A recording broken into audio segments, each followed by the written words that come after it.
আসসালামু আলাইকুম বন্ধুরা, বার্জিকার রিলেটেড আজকের এই ভিডিওতে তোমাদের সবাইকে স্বাগত।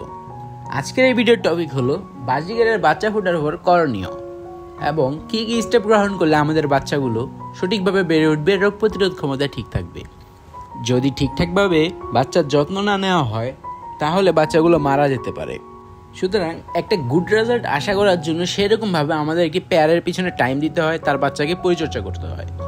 তো চলুন এই ভিডিওতে দেখে আসা যাক কিভাবে আমরা বাচ্চা হলে বাচ্চার পরিচর্যা করতে পারি। সাধারণত বার্জিকার পাখির বাচ্চা ফুটতে সময় নেয় 19 থেকে 21 দিনের।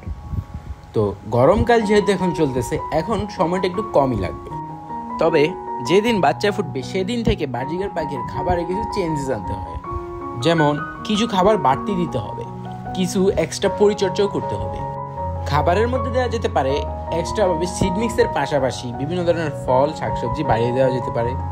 তবে সপ্তাহে 2 দিন সফট ফুড দিতে হবে। এখন সফট ফুড কি?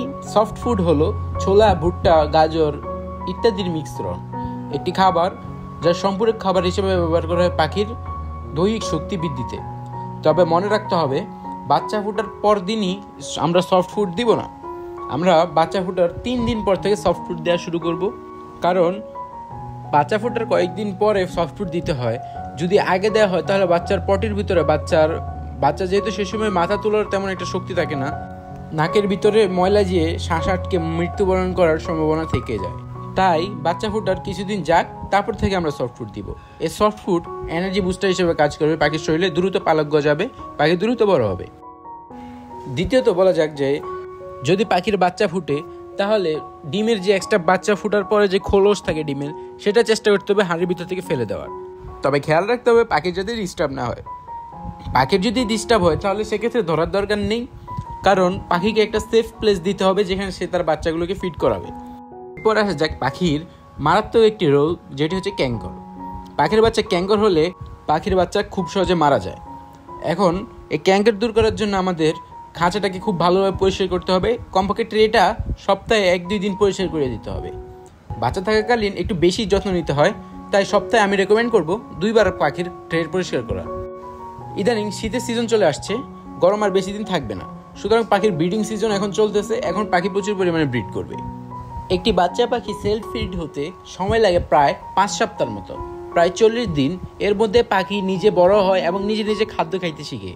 সো এই সময়ের পাখি যেহেতু অন্য পাখি তাকে মা পাখি বা বাবা পাখি তাকে ফিড করায়, এই জন্য অবশ্যই আমরা যে সিড মিক্সগুলো দিব সেগুলো অবশ্যই পরিষ্কার করে দিব। অনেক সময় দেখা যায় বাজার থেকে বা দোকান থেকে যখন আমরা সিড মিক্স কিনে আনি সেগুলো খুবই ময়লা থাকে, ধুলাবালি যুক্ত থাকে। এটি পাখির রোগ বা ক্যাঙ্করের জন্য অনেক বড় দায়ী। তাই বাজার থেকে সিড মিক্স আনার পর সিড মিক্সটাকে ভালো করে ধুয়ে নিতে হবে, তারপর রোদে শুকিয়ে নিতে হবে। এরপর আমরা চাইলে বহুদিন সেটাকে সংরক্ষণ করে পাখিকে খাদ্য হিসেবে দিতে পারি। এতে করে ময়লাযুক্ত খাবারের পরিমাণ কমে যায়, পাখি সুস্থ থাকে এবং সুন্দর থাকে। পাখির আশেপাশের পরিবেশ যাতে নীরব থাকে, অর্থাৎ পাখিকে পূর্ণ প্রাইভেসি দিতে হবে। পাখি যদি মনে করে যে এই পরিবেশটা তার জন্য নিরাপদ নয়, কিংবা খাঁচারে প্লেস বারবার মানুষ আসে যাওয়া আসা করে, বারবার খাঁচায় উকি দেয়, ডিম বাচ্চা দেখার চেষ্টা করে, তাহলে সে খুবই ডিস্টার্ব ফিল করবে এবং ডিম থেকে উঠে যাবে অথবা বাচ্চাকে ফিড করানো বন্ধ করে দেবে। আমি যখন নতুন পাখি পালতাম তখন প্রথমবার যখন আমার পাখি ডিম দেয় তখন আমি বারবার উকি ঝুঁকি দিয়ে চেষ্টা করতাম পাখির ডিম বাচ্চাগুলোকে দেখার। এর ফলস্বরূপ পাখিটা বাচ্চাগুলোকে আর ফিড করায় নাই এবং অবশিষ্ট কিছু ডিম ছিল, 2-1টার মতো ডিম ছিল, সেগুলো তো আর তা দেয়নি। সুতরাং পাখিকে পূর্ণ প্রাইভেসি দিতে হবে, প্রাইভেসির মধ্যে পাখিকে রাখতে হবে। খেয়াল রাখতে হবে অতিরিক্ত শব্দ, ছোট বাচ্চাদের খেলাধুলার শব্দ বা খেলাধুলা তাদেরকে ডিস্টার্ব না করতে পারে। কুকুর বিড়াল থাকে তাদেরকে দূরে রাখবেন, যাতে তাদেরকে দেখে পাখি ভয় না পায়। এরপর আসা যাক, পাখি যখন 1 মাস বয়সী হয়ে যাবে তখন পাখিকে যদি আপনারা টেম করতে পারেন বা টেম করতে চান, তখন আপনারা পাখিকে নিয়ে নিতে পারবেন। অর্থাৎ এই অবস্থায় হ্যান্ডফিড ছাড়াই টেম করার উপযুক্ত পাখি হয়ে যাবে। 40 দিন বয়সে পাখিকে আপনি কোনো রকম হ্যান্ডফিড খাওয়ান ছাড়াই টেম করতে পারবেন। তাই যদি হ্যান্ডফিড ছাড়ানো টেম করার চিন্তা ভাবনা করে থাকেন তাহলে 40 দিন বয়সে নামিয়ে ফেলবেন। আর অথবা যদি হ্যান্ডফিড করাতে চান তাহলে 25 দিন 26 দিন এরকম বয়সে নিতে পারেন। তো এই ছিল আজকের ভিডিও।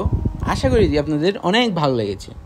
দীর্ঘদিনের রিসার্চ করা এই ভিডিওতে আমি জানিয়েছি কিভাবে বাচ্চার সঠিক পরিচর্যা করতে হয়। তো আশা করি পরবর্তী ভিডিওর জন্য অপেক্ষা করবেন। সাবস্ক্রাইব করে দিন আমাদের চ্যানেলটি। দেখা হচ্ছে পরবর্তী ভিডিওতে। ততক্ষণের জন্য আল্লাহ হাফেজ, ভালো থাকেন।